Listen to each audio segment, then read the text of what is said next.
Hey Clashers, Supercell has just announced that they will remove the training time for army compositions entirely from the game. That is correct.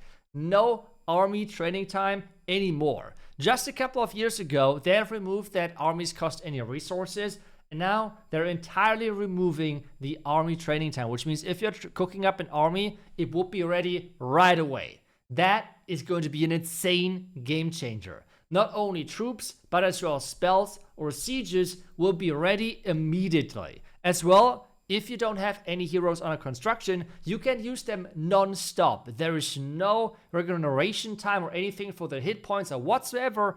Your army is going to be ready to use it 24 hours all day long. And that is going to be a huge change. But obviously, there's as well then some other things which are getting affected by this. And we're going to go through every single part of this huge change pretty much for the overall game flow. And the first topic we have to talk about is the search time when everyone can non-stop grind the game. Because whenever there's a really good event active within the game, you can feel that with your own attacks. More people are online, which means your search time, your cloud time is way longer. It takes you so long to actually find another village to attack. And, well, when no one has an army training time anymore, this might actually happen as well. So Supercell is adding something where they're cloning villages to make sure that there is enough of those in-game. And if you're wondering, this mechanic already exists in the game, like Clan Wars, Clan War League, or Legend League, for example. What do I mean by that? Well, in Clan Wars, it is that during the preparation day, any changes you make to your village is going to be saved. But as soon as the war day starts, the game has taken then a screenshot or mirrored your base, and it won't be changed anymore. And that's exactly what is happening then in the multiplayer battle. Because this means if someone's having a guard and there's not enough bases out there, your village is getting mirrored and you can get attacked then with that mirrored base. The good news though is that you won't lose resources and you won't lose trophies. Which means the clone village will lose the resources. But this won't affect you. Might sound confusing, but in the end what it means is that you will have hopefully less search time, and people, even though they can grind non-stop, can really use the time in a good way and don't have to search for bases so long. But there is more things which are getting affected. And training time can be affected as well from potions or magic snacks. So what happens to those? Well, training potions, for example, won't be found anymore in offers, and as the feature is getting added, all of the remaining training potions will be just converted into gems. So make sure that you're using them before that, otherwise you will just have a couple of gems left of them. As well, there's more things which are affecting the overall army training time. For example, in the Gold Pass. If we take a look at the Gold Pass and we take a look at the perks, we can see we have a builder boost, we have a resource boost, but as well we have a training boost. This training boost is affecting on how quickly your army is getting ready and you can attack again. And this perk is kind of completely useless. But Supercell wants to make sure that the value of the Gold Pass is not changing or anything. So they're just changing this perk into actually a request time boost. Because the first change is that every clan out there, it doesn't matter if you're in a level 1 clan or if you're a level 1000 clan, it doesn't matter. If you're in a clan, you can request every 10 minutes. This is like the baseline. This is the longest you should wait for your clan castle. But if you have the Gold Pass and you have then this new perk for the request time, then you will be able to request your clan castle even quicker. The final numbers, you will see them eventually, but just make sure that there is going to be this new perk and the Gold Pass is still worth it. I would even say it's even better, to be honest, because you can then attack even faster, right? But I guess that's a different topic. But just so you know, those things which are affecting the training time are going to be adjusted in the game to make sure that Gold Pass or other things like potions are not losing their value. And since we're talking about the request time and the clan castle and donations in general, we should touch on the donations itself next. Because, well, right now you can request your clan castle from the reinforcement, which means with raid medals. You can as well ask in the clan for your clan castle troops as well, and currently you can just donate them if you have the troop already set up on your own account, or with a quick donation of 1 gem if you have that perk, or as well more gems if you don't have the perk from the gold pass.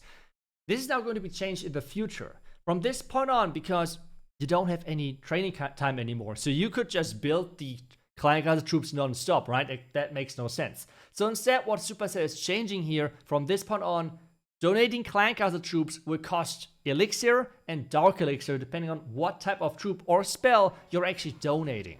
This change will be interesting because this is going to change a couple of things for different type of players. First off, donation account.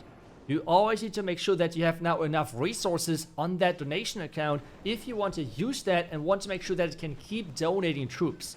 As well, there are request and leave clans, which means you can just join the clan, ask for a clan castle, and then leave again. And people are doing that because they're trying to farm EXP for their account. From this point on, though, you have to farm more actively to really have the resources that you can actually donate the clan castle troops. And I guess this overall is just boosting one thing. And that is, right, it's like overall activity. Making sure that the players are more active and are getting more rewarded for being active. Because with being able to do more than 2 attacks back to back, you can now farm as well way more resources. But as well, a part of this resource you need to now spend on those clan castle troops. This is something important you need to keep in mind. And since we have talked about those cloned bases in the beginning, we should talk as well about trophies. Because what happens with the trophy system when you can attack other cloned bases, mirrored bases, and the others are not losing any trophies, but can you still gain trophies? Well, the simple answer is yes, but overall the trophy system needs to be a little bit reworked, which means you will not gain as many trophies anymore for every single attack, and especially the 1-star trophies will be reduced, which is mostly affecting then lower town hall pushers, because they typically just always use like, okay, next button, using the next base, if they find a base which they can 1-star, attacking the base, and then keep going. This is now going to be way harder and way more time investing, as 1-stars are going to be less trophies in the future to really make sure that we don't have a huge trophy inflation, because as we said, if the base is cloned, the original player can't lose the trophies. Only the cloned base is losing those trophies, which in the end is like the system losing trophies, which is like not really relevant, I guess, right? So there's something to keep in mind. The final numbers here obviously will be still shared of how they look like, but just that you're aware of this. If you're a low town hall pusher right now, you should try to push really soon, because in the future it will be for sure way harder. But hey, maybe that's a new challenge with people like moving forward overall.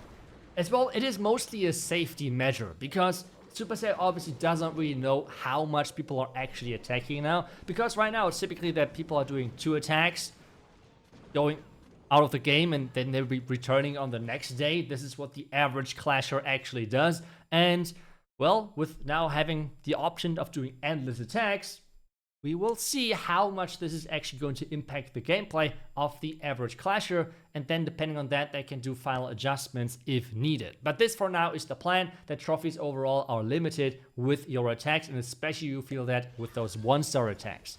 But moving on, there is another group of players which is getting affected by some of those changes, and that is Legend League. In Legend League, now you can do pretty much all of your 8 attacks back to back to back, depending on how quick the clan castle request actually is with the gold pass. But otherwise, you're not restricted anymore whatsoever. You can just do 8 attacks non-stop right behind each other, which is really cool. So you don't need to like hide on the toilet during work or something, do 2 quick attacks here or something. No, you could just do all 8 attacks in one go after work when you're at home or something like that. So you don't have to do like, okay, I don't have a training potion, so I need to spread them out over the day. That's not the case anymore. Way more freedom. As well, Supercell says that for now, they're keeping this 8 attack style. They're looking into it right now, and they for sure want to improve that in the future, that people can, well, maybe attack more, like more can adapt to their own play style. Right now, they're not really having this as a priority, because based on their own numbers, right now the majority of Legend players are not doing their 8 daily attacks, so they feel like that is not really the priority right now, what they should concentrate on, but it's for sure something they have in mind, and that's exactly how they phrased it in their announcement. Otherwise, that is pretty much it for the overall news. We have the removal of the training time. We have a lot of things in the game which are affected by this. I was able, hopefully, to explain all of those topics to you and in what way they're going to be changed. But I would love to hear your opinion about this new feature, I would say, like this huge change to Clash. And I have to say, I'm just super excited. Like, it's felt like for me, personally, as a content creator, it's just super nice. Now I can stream without having to use like 1 million accounts to switch in between, because otherwise I would just always wait for my army. It's just so much nicer. And the only thing which I see, I guess we have to wait for the final numbers here, is going to be the donation thing, because you now have to spend some of your own resources, but at the same time you can attack more often, so I guess it's going to pay out in the end. But still, it's going to be something to adapt to, that you have to now spend those resources, elixir and dark elixir, to donate the troops, and that is going to be something, especially for casual clients, I guess, which is going to be something to adapt to. Otherwise, I would love to hear your opinion on those changes. Thank you so much for watching, and I wish you guys back tomorrow for the next Clash video. Until then, see ya and bye bye.